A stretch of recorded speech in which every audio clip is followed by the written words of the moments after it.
He walked out of the tomb. The stone was rolled away. Death was defeated, but you're still afraid. Why? If Jesus is truly risen, why does fear still tighten your chest in the dark?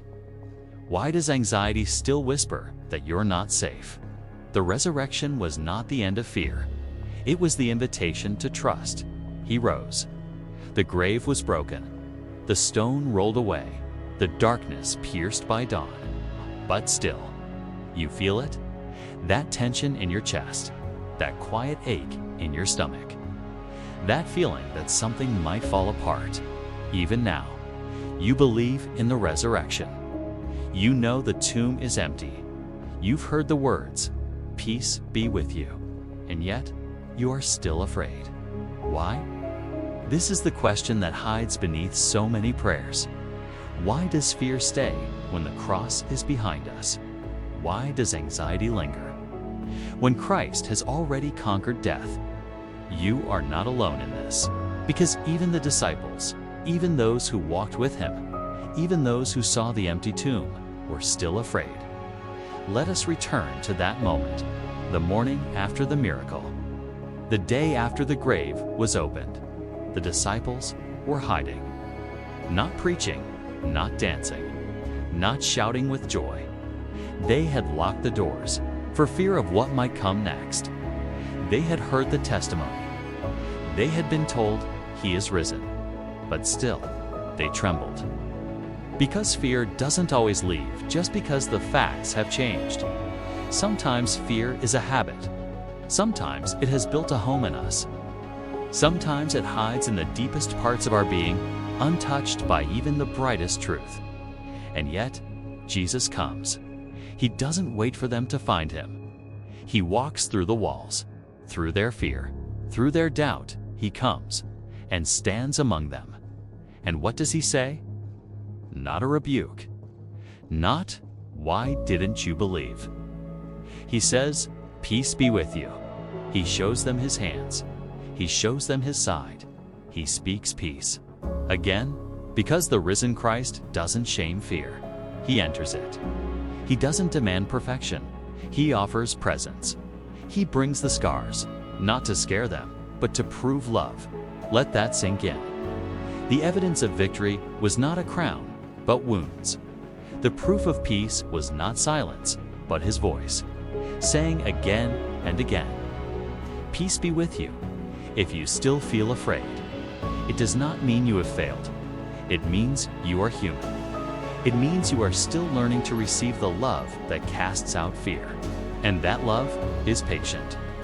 Jesus is not waiting for you to get over it. He's waiting to meet you in it. He's walking through your locked doors. He's stepping into your hidden places. He's standing in the room you thought he'd never enter. And he is not afraid of your fear. Let me tell you something. Faith is not the absence of fear. Faith is choosing to trust, even when fear is present. Faith is sitting in the locked room and letting Jesus speak. It's not pretending you feel peace. It's listening for the voice that brings it. And that voice is still speaking. He is saying, "I am here. I have not left you. You are still mine. You are not too late. You do not have to carry this alone." Let's be honest, we fear so many things.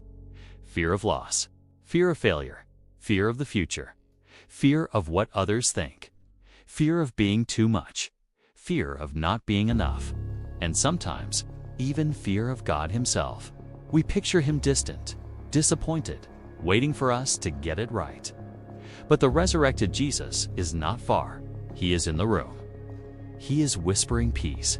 He is saying your name, not with judgment, but with mercy. And he is not finished, because the same Jesus who stood in that room with trembling disciples still stands with you. He walks through your fear, and he says, "Touch my wounds. See that I am real. Don't be afraid." And you don't have to pretend anymore. You can bring him your trembling. You can bring him your doubts.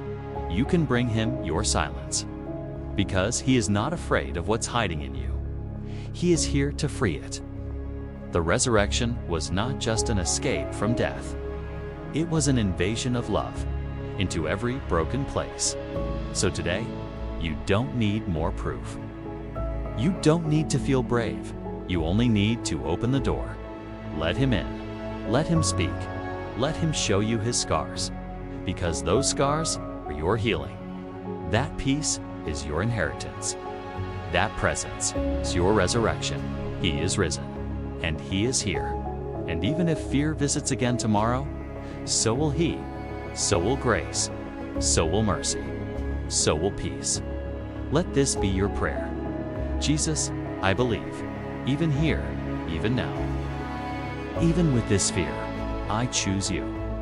And let this be your reminder. You do not have to live locked up anymore. The stone is rolled away.